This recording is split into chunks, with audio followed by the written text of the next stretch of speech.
Okay, we got to indexers. What is an indexer? Indexer is a way to access elements in a class that represents a list of values. What do I mean by that? Well, let's take a look at a few examples. You have already worked with indexers. Here are a couple of examples. So here we have an array of integers, and this is an indexer.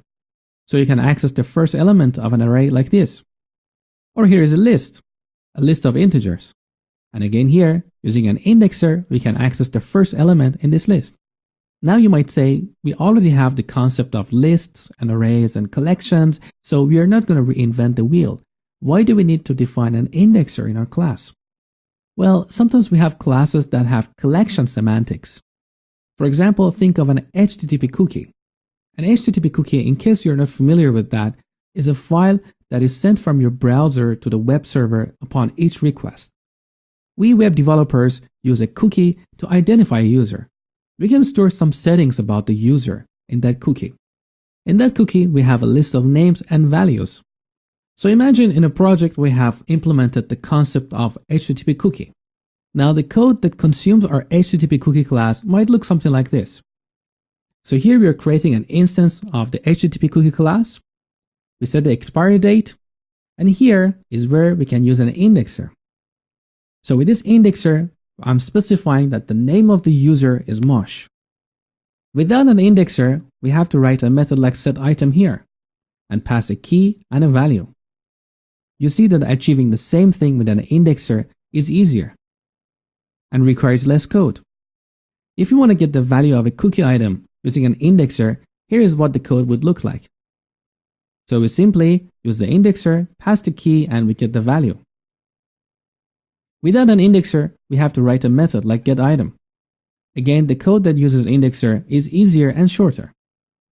Now, in real-world projects, it's unlikely that you're going to create an HTTP cookie class because it's already part of .NET Framework. But I use this as an example in case you're working with a class that has the semantic of a list or a collection or a dictionary. That's where you can improve your code by using an indexer. It's not something that you may see every day in your career, but I want you to be aware of this feature. Now, how can we declare an indexer? An indexer is nothing but a property. So we can declare an indexer exactly like how we declare a property. So we have the data type, like string. Then instead of an identifier, we use the this keyword. And here's the indexer notation. So brackets. And inside the bracket, we have the type of indexer. So in this case, with the HTTP cookie, I want to find items by their key, which should be a string. So my indexer here is a string, and I give it the name of key. The rest is exactly like declaring a property. We have a get method and a set method. And here we write the logic for accessing the particular element. Let's start coding and see this in action. Okay, we first start by creating an HTTP cookie class. HTTP cookie.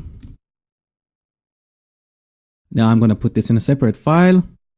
You have already learned that before. Alt and enter, enter. Okay, now we need a field to store the key value pairs in the cookie. The data type or the data structure we use for that is a dictionary.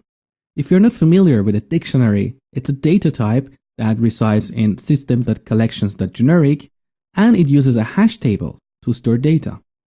A hash table has a special mechanism that makes it extremely fast to look up an item by its key. So whenever you have a list of objects and you want to look them up by a key as opposed to an index, you should use a dictionary. If you have a list of objects and you would like to look them up by an index, then a list is a better choice. Okay, now let me declare a dictionary, private dictionary. I want this dictionary to be of type string and string. Now what this means is, this is a generic class. This is a generic class, and these are generic parameters. And these parameters specify the type of the dictionary. So in this case, I'm specifying that the keys should be of type string and their values should be also of type string. Okay, now let's give it a name. Dictionary. I would like to initialize this in the constructor. dictionary equals new dictionary. That's it. Just want to recap what we learned earlier. We could potentially go and initialize this field straight here. And that's perfectly fine. It's entirely up to you. You can do it here or in the constructor. Now back here. Okay, now we need an indexer. Declaring an indexer is exactly like a property. So what we're going to do is public. The return type is string because we have key value pairs and they both are string. So string. Now an indexer doesn't have a name. We use the this keyword. So this, and here's the indexer notation. We use string to represent the keys for our key value pairs.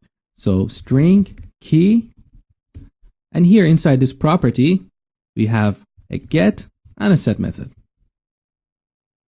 Now, the implementation is very easy.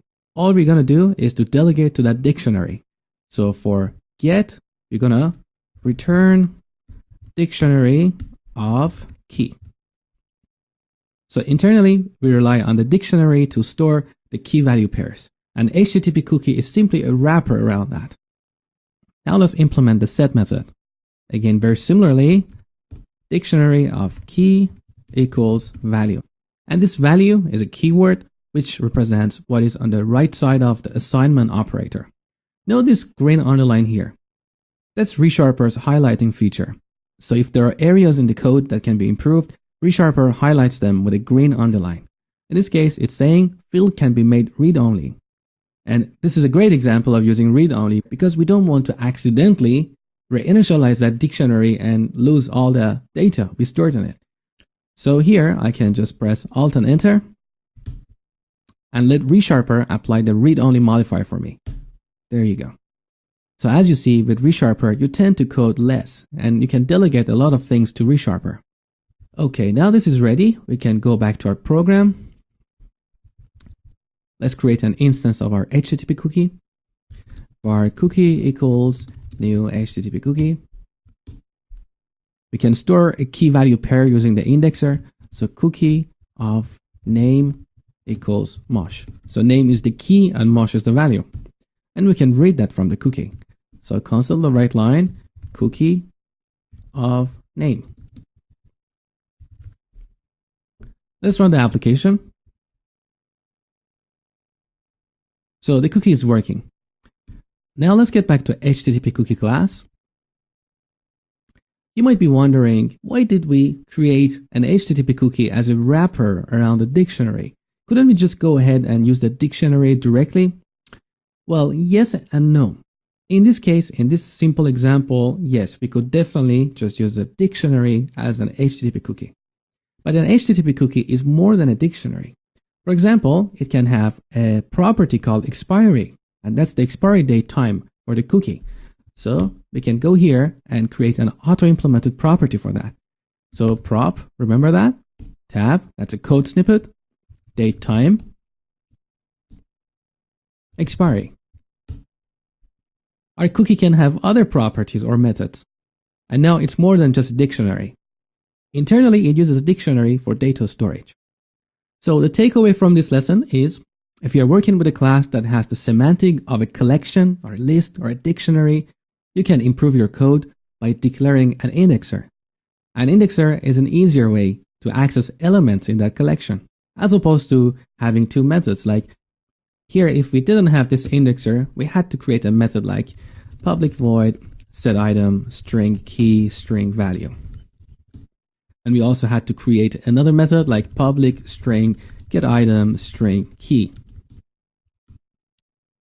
There's nothing wrong with this approach, but it's more efficient to just use an indexer, both in terms of the code in the class here, as well as the code that we wrote in the consumer here. Okay, that's it for this lecture. I hope you enjoyed it and thank you for watching.